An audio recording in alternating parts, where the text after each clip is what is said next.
Tumekwisha pokea maombi mengi na tutakwenda basi na neno letu katika mchana wa leo, na tumeshukuru Mungu kwa maana tumepata muda kama na huu. Basi tutakwenda kusema neno letu katika mchana wa leo. Tutakwenda kugusa neno ambalo linasema kuhusu rafiki. Neno letu linapenda kusema ya kwamba kuhusu rafiki. Na katika neno letu rafiki, tunaona ya kwamba marafiki ni wengi. Watu wanaweza kuwa na urafiki kupitia kazi, huo ni urafiki. Watu wanaweza kuwa na urafiki kupitia shughuli mbalimbali za makazi, ni urafiki.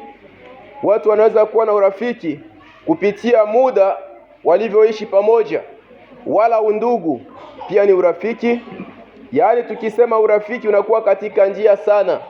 Hata wamwizi wanakuwa na urafiki, wauaji wanakuwa na urafiki, na wale wanaomwamini Yesu wanakuwa na urafiki. Jina la Bwana libarikiwe. Lakini tutakwenda kusema neno moja tu. Je, kuna rafiki mwema? Na yule rafiki ni wa aina gani? Je, kuna rafiki mwema? Na ule rafiki ni wa aina gani? Ndilo neno tutakwenda kulizungumuza katika mchana wa leo. Tutakwenda kusoma katika kitabu chetu cha Mwanzo, ile sura yake ya 4, mstari wa 5 hadi 7. Tunasoma katika kitabu cha Mwanzo, sura ya 4, mstari wa 5 hadi 7. Katika jina la Bwana wetu Yesu Kristo tunasoma: bali Kaini hakumtakabali wala sadaka yake.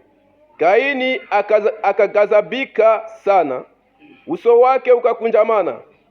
Bwana akamwambia Kaini, kwa nini unaghadhabu? Na kwa nini uso wako umekunjamana? Kama ukitenda vyema utapata kibali, usipotenda vyema dhambi iko inakuotea mlangoni, nayo inakutamani wewe, walakini yapasha kuishinda. Amena. Tunasema neno letu ni rafiki. Je, kuna rafiki mwema? Na yule rafiki ni wa aina gani? Hata tunaenda kuona hapa ni habari ya Kaini na Abeli. Hawa walikuwa watoto wa baba moja, mama moja, na walipoishi wakakuwa kama vile ndugu, marafiki wa karibu. Na walipoendelea katika urafiki, basi walizidi kuishi katika upendo na umoja. Lakini ikakuwa wakati moja, kila mtu alikuwa na kazi yake, kama jinsi mnavyoielewa mzuri sana.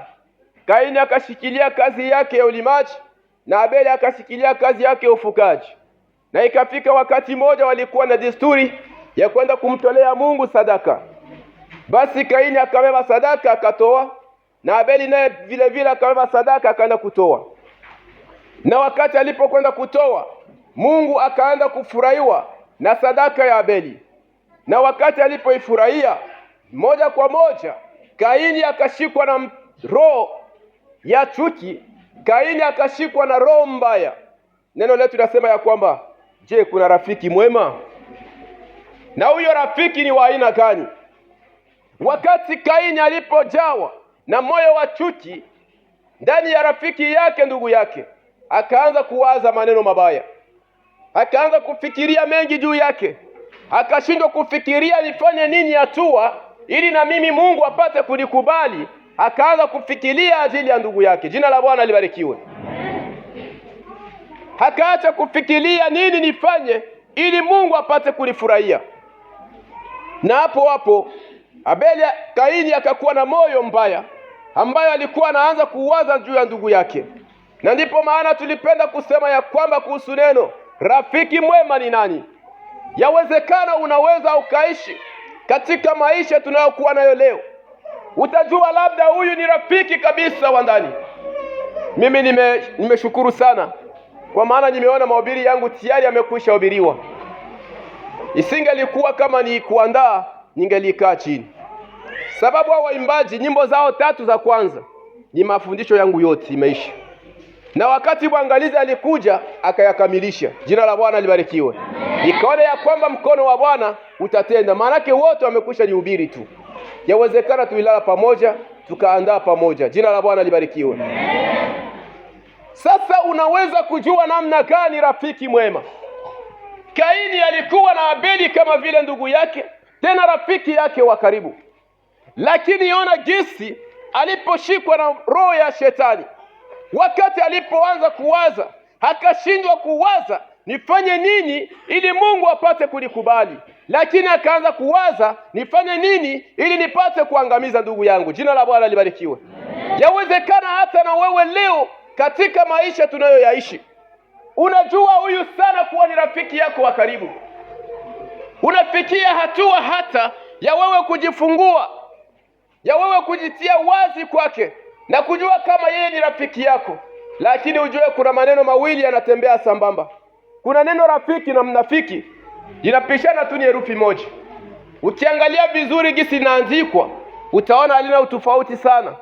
Yaani ukiponyoka kidogo kusema rafiki, unaweza sema mnafiki. Jina la Bwana libarikiwe. Yawezekana mnafiki na rafiki wanatembea pamoja. Unaweza kuwa naye akakuwa ni rafiki, lakini baadaye kumbe ni mnafiki wako. Unaweza fikiria ya kwamba inabidi niseme ili nimwambie. Kukakuwa wakati moja, mtu mmoja akaniambia ya kwamba ukipenda kabisa kuishi katika maisha ya Ukristo, katika maisha ya wanadamu, kuna mambo matatu ambayo naweza nikakwambia ya kwamba. Neno la kwanza, usiwe mtu wa kutamani kusema siri zako zote wazi. Na ndipo bali nisema labda tuliandaa pamoja na mwangalizi. Usiwe mtu wa kutamani kusema siri zako zote. Sababu gani? Yule mtu leo utakuja kwake, rafiki yangu mimi nakuaminia sana, na kama nakuambia hii neno kabisa, usiambie mtu mwingine, usiseme kabisa. Lakini akasema ya kwamba vile jinsi wewe ulishindwa kujizuia na ile neno ndani yako, na yeye vile vile hatakwenda kuliropoka kwa mtu mwingine anayeaminia zaidi. Na maisha ya watu wa leo, wakati mtakaposozana, yale maneno yako yatakuwa ndo tangazo. Jina la Bwana libarikiwe. Inaenda kuonyesha kwamba maneno mamoja ukae nayo ndani yako, umpatie Mungu tu peke yake. Kwa maana anayejua siri na anayekuwa na neno moja katika maisha ya mwanadamu ni Mungu. Ukamate siri zako zote, umwelekeze Mungu kulikoni ya kumwambia mwanadamu. Sababu utamwaminia leo na kesho atakuwa mnafiki wako. Utamwaminia leo, hamuja kuwa na maneno, na wakati mtasema na yeye hatakutia wazi. Sasa unakuja kujikutanisha kwamba yule yatenda yamekuwa kama vile babaya. Jina la Bwana libarikiwe. Amen. Tunasema rafiki mwema ni nani? Je, yule rafiki ana aina gani? Kaini hakakuwa na moyo mbaya juu ya ndugu yake. Hakafikiria hadi hatua ya kuona ya kwamba yeye amekubaliwa na Mungu, na mimi sina tena nafasi. Nitafanya namna gani? Nitamuua, ili wakati nikishamuua najua mimi sasa nitakwenda kupendwa na Mungu. Akafanya hatua, akaenda na ndugu yake, na wakati alipokwenda naye akafika hadi mahali, akamuitisha twende shambani kwa upendo, kwa raha. Unayekula naye anaweza kubembeleza mzuri sana, au mvuazie, au fanye kitu kingine, lakini ni yule yule atakaye kuweza, na ni yule yule atakaye kuwa adui wa kesho. Sababu rafiki wa leo anaweza kuwa adui wa kesho. Jina la Bwana libarikiwe. Rafiki wa leo anaweza kuwa adui wa kesho. Inabidi kuwa makini, na Mungu akupatie moyo wa utambuzi wa kujua rafiki mwema ni nani.